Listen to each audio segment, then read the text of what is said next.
విద్యార్థి మనం తెలియజేస్తూ యుఎస్ఎఫ్ఐ రాష్ట్ర మహాసభమైన మహాసభలు రాబోయే కాలంలో తెలంగాణ రాష్ట్రంలో విద్యార్థుల భవిష్యత్తుకి వారి ఉన్నతమైన జీవితాలకు పాటలు చేసే చదువులు నేర్చుకున్న విద్యా విధానాన్ని వైజ్ఞానిక విద్యా విధానం అమలు జరిగేటట్టు తెలంగాణ రాష్ట్రంలోనే కాదు భారతదేశంలో కూడా అమలు జరిగే విధంగా చర్చలు మీ నిర్ణయాలు తీర్మానాలు ఉంటాయని ఆశిస్తూ ఉండాలని కోరుకుంటూ మిత్రులు ఈరోజు ఏ జీవజాతికి లేని ఒక ప్రత్యేకమైన విలక్షణమైన ఉన్నతమైన సంక్లిష్టమైన అవయవ వ్యవస్థ ఆకాంక్షిస్తాం మెదడు అనేది మనిషికి ఉంది. ఈ మెదడును నిరంతరం చైతన్యపరిచి ఈ మెదడును నిరంతరం సాధన పరచి ఈ మెదడు మరింత ఉన్నతంగా మానవాళి ఎదగడానికి మానవ సమాజం ఉన్నతంగా ఎదగడానికి తోడ్పడే విధంగా మేధస్సును రూపొందించడమే విద్య యొక్క ప్రధాన కర్తవ్యం. అది ఏ మిగతా జీవికి లేని మనకు మాత్రమే లభించిన సౌకర్యం సౌలభ్యం. ఈ విద్య అంటే పాఠ్య పుస్తకాల్లో ఉండే ఆ సమాచారాన్నంతా పట్టి పట్టి మన మెదడులలో నింపుకొని పరీక్షల్లో టీచర్స్ లేదా లెక్చరర్స్ వాళ్ళు ప్రశ్నలు చెప్తారు. ఆ ప్రశ్నలు మనం నోట్బుక్ లో రాసుకుంటాం. ఆ ప్రశ్న జవాబుని బైహార్ట్ చేస్తాం, పట్టి పడతాం. ఆ తర్వాత పరీక్షల్లో అదే ప్రశ్నలకి వాళ్ళు అడుగుతారు. వాళ్ళు చెప్పిన జవాబుని మనం రాస్తే అది విద్య కానే కాదు. కానీ నేటి మన విద్యా విధానం ఎందుకో మనం సైంటిఫిక్ ఎడ్యుకేషన్ కావాలనుకున్నామంటే ఈ రోజుల్లో విద్యా విధానం అంతా సైంటిఫిక్ ఎడ్యుకేషన్ సిస్టమ్.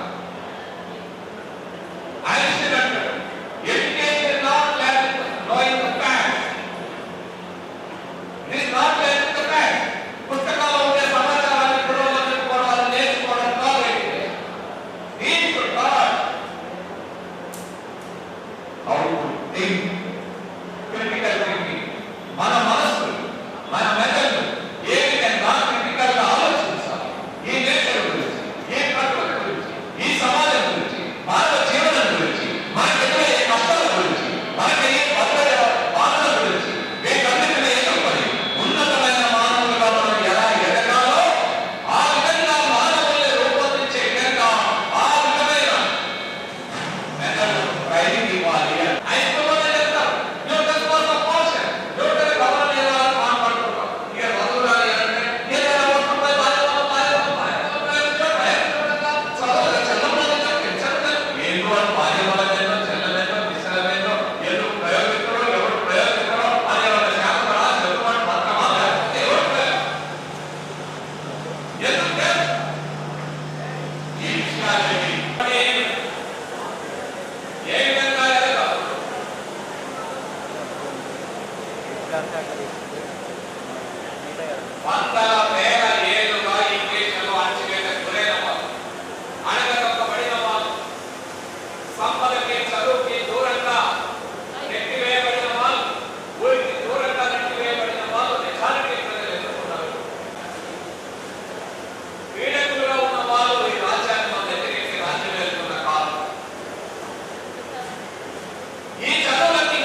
మనం వైజ్ఞానికంగా ఎదుర్కొంటా మనల్ని అడగదొక్కిన భావజాలమే ఈనాటికి మనం విచారణలో కొనసాగుతాం.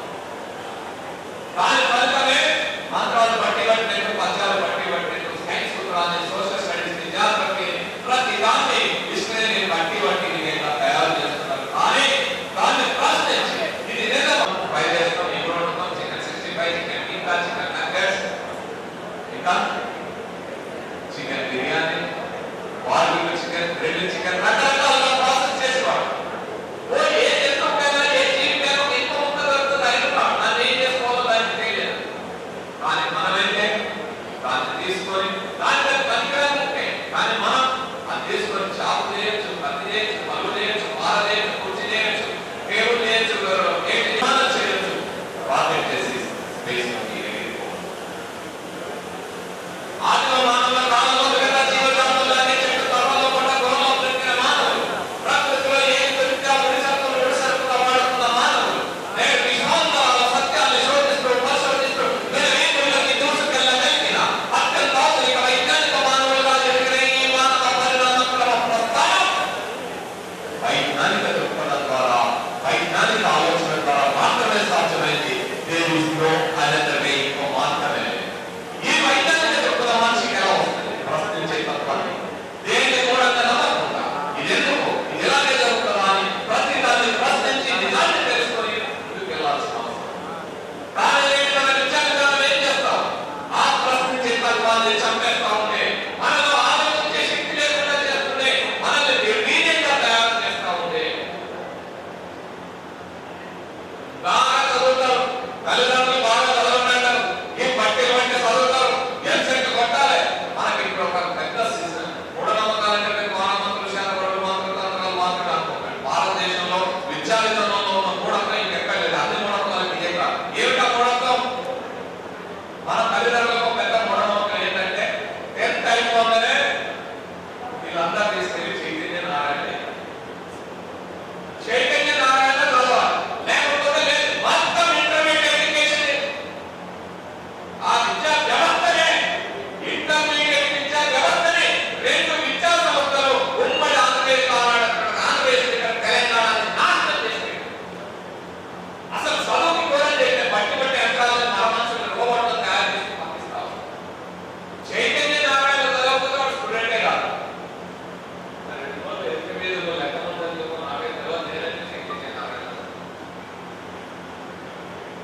సైంటిస్ట్ కూడా క్లాసులు వెళ్తారు, ఏ చైతన్య నారాయణ చదవలేదు.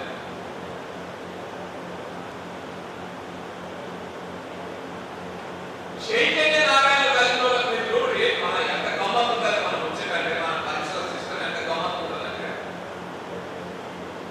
చైతన్య నారాయణ చదివిన ఎవరైనా సరే కనీసం ఆ 2 ఏళ్ళ టెస్ట్ మొత్తం చూసుకుని ఉంటారు. పట్టుకున్నట్టు గురించి మాట్లాడలేదు. టెస్ట్ కనీసం టెస్ట్ చూసుకుని ఉంటారు. కానీ ప్రాక్టికల్స్ లో 30కి 30, 30కి 25 ఉంటాయి. మనం ఎంత పెద్దగా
కూడా నూతనత్వం సంతరించుకోవాలనుకుంటాం. ఎందుకంటే తరతరాలుగా ఈ దేశాన్ని పట్టి పీడిస్తున్నాం. బుద్ధి చాట ఉన్మాదం ఏదైతే ఉందో ఆ బుద్ధి చాట ఉన్మాదం నుంచి బయటపడి నిత్య నూతన వికసిత విజ్ఞానవంతులుగా మన యువత తయారు కావాలని మనం అనుకుంటాం. ఆ నిత్య నూతన వికసిత విజ్ఞానవంతం నిరంతరం అప్డేట్ అవ్వాలని, ఎడ్యుకేషన్ కూడా అప్డేట్ కావాలని కోరుకుంటాం. కానీ ఈ నూతన విద్యా విధానం ఏం తయారు చేస్తామని మనం ఏం తయారు చేస్తామంటే ఇలా కుటుంబాలకు రాకముందే ఎప్పుడో 30-40 ఏళ్ల క్రితం శ్రీశ్రీ కొంతమంది కుటుంబాల పుట్టుకతో వృద్ధులు, పాతగాలి పాతగాలి భావాలకి దాసులు, నేటి నిజం చూడలేని కీటక సన్యాసులు, ముద్దురాలి చిప్పలు మూర్తిలోని కప్పలు, అలాంటి ముద్దురాలి చిప్పల్ని, అలాంటి నూతనది కప్పల్ని, అలాంటి నేటి నిజాలు చూడని నిజాలు గ్రహించని అబద్ధాల్లో బ్రతికే కీటక సన్యాసులాగా మనల్ని మార్చడానికి ఈ నూతన విద్యా విధానం. అందుకే ఏమంటాడు, టెక్స్ట్ బుక్ లో నుంచి దాని జీవపరిణామ సిద్ధాంతం ఎత్తేస్తారు. What is the base of biology? Zoology. అవి పక్కనే ఉండే ఉన్నాడు అనంతమా sir, biology teacher. What is the base of biology? ఈ రోజు నేను బయాలజీ వాటిని చూస్తున్నా, జువాలజీ తీసుకున్నా, వృక్ష శాస్త్రాన్ని తీసుకున్నా, జంతు శాస్త్రాన్ని తీసుకున్నా, వృక్ష విజ్ఞానాన్ని తీసుకున్నా, జంతు విజ్ఞానాన్ని తీసుకున్నా, ప్రపంచమే ఏ లాబొరేటరీలో ఏ సైంటిస్ట్ పరిశోధన చేసినా అది జీవపరిణామ సిద్ధాంతాన్ని బలోపేతం చేసుకునే ఆవిష్కరణ వచ్చింది. మరి వేసే పునాది పోగొట్టినాక ఇంకా మనం తయారవుతుంది. ఇంకేమంటాడు, పీరియాడిక్ టేబుల్ పెట్టేస్తాడంట. మనం చదువుకునేలా hydrogen, helium, lithium, beryllium, boron, carbon, nitrogen, oxygen. ఆ హైడ్రోజన్, హీలియం ఇవన్నీ తెలుసుకునేది అయిపోయింది. What is the greatness of periodic table? Periodic table తయారు చేస్తారు. ఆ టేబుల్లో చాలా కప్పలు ఖాళీగా ఉంటాయి. ఆ ఖాళీలు ఏమిటి అంటే వాటి అటామిక్ ఎనర్జీ ఏంటి, అటామిక్ నెంబర్ ఏంటి, ఇలాంటి ఒక పదార్థం ఉందని తెలుసుకొని ఆ పదార్థం ఏదో తెలుసుకోవాలని ప్రయోగాలు చేసిన ఫలితంగానే, ఆ రీసెర్చ్ చేసిన ఫలితంగానే మేడం క్యూరీ అనే మహిళకి 2 నోబెల్ బహుమతులు వచ్చినాయి. ఒకవైపు రేడియం దాంట్లో ఇంకోవైపు రోగి. 2 ఎలిమెంట్స్. అలాంటి నోబెల్ బహుమతులు మన దేశానికి తీసుకెళ్లగలిగిన మేడం క్యూరీని పీరియాడిక్ టేబుల్ తయారు చేసింది. మన దేశంలో మన కెమిస్ట్రీ సైన్స్ నుంచి పీరియాడిక్ టేబుల్ తయారు చేశారు. ఇంకేమేమి చేస్తాడంట, భగత్ సింగ్ నేను చరిత్ర మీద చదువుకుంటే మీరు పెద్ద పోస్టులు పెట్టుకున్నంత భగత్ సింగ్ చరిత్ర మీద నేర్చుకుంటే మీరు ఇంకిలాబ్ జిందాబాద్ అంటారు. మీరు మా దేశంలో మా ప్రజలు ఎన్ని కష్టాలు ఉన్నాయి, మాకెందుకు మంచి ఉన్నతమైన విద్యార్థి అంటే, మాకెందుకు మంచి చదవగలరు, మాకెందుకు మంచి తిరుగుతారు, మాకెందుకు మంచి బట్టలు ఉండవు, మా వాళ్ళు ఎందుకు బాగుండవు, మా కాలేజీలు ఎందుకు బాగుండవు, ఈ అసమానతలు ఎందుకు ఉంటాయి సవాళ్ళు, ఒకవైపు ఉన్నతంగా కోటాను పెద్ద లక్షల కోట్ల ఆస్తి ఎందుకు పోగైంది, ఇంకోవైపు మేమెందుకు ఈ బాధల్లో ఉన్నాం, కష్టాల్లో ఉన్నాం, ఈ అసమానతకి ఈ లోక్షల కారణం ఏంటిదని మీరు ఎదురు తిరిగి ప్రశ్నిస్తారు. కాబట్టి ఆ భగత్ సింగ్ రాజుల ఉద్యోగాన్ని స్వాతంత్ర సమర యోధుల చరిత్రలో మీ పాఠ్య పుస్తకాల్లో చేస్తారు. అక్కడ ఏం చేస్తా ఉన్నట్టే అంటే చరిత్ర వక్రీకరించబడు, సైన్స్ పోవద్దు. ఇక చరిత్ర నేర్చుకోకుండా, సైన్స్ నేర్చుకోకుండా ఏం నేర్చుకోవాలి మనం? భూమి పామును మింగాను, పాము భూమిని మింగాను, రావు కేతులు భూమిని మింగాను. అరే ఎంత మింగుతారు రాజా, భూమికి ఎక్కుతుంటే ఆ సూర్యుడు అనేవాడు మనకి 1000 రెట్ల పైన ఉంటాడు కదా, ఆ పాము సూర్యుడు ఎట్లా మింగుతుంది, హిరణ్యాక్షుడు భూమిని సాగుతున్నట్టు ఎంత దొరుకుతాడో, లేకపోతే ఇంకొక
అలాగే పిల్లల స్పీకర్లు ఉన్నాయి కానీ బాగా తిన్నావా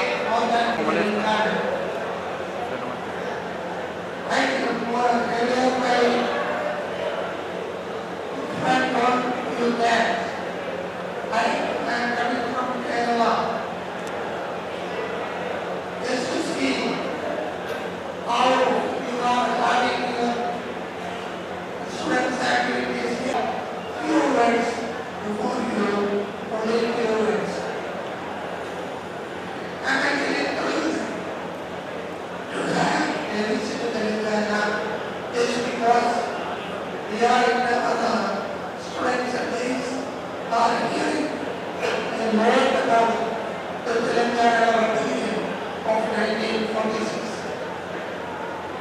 It is led by Dr. B.M. Reddy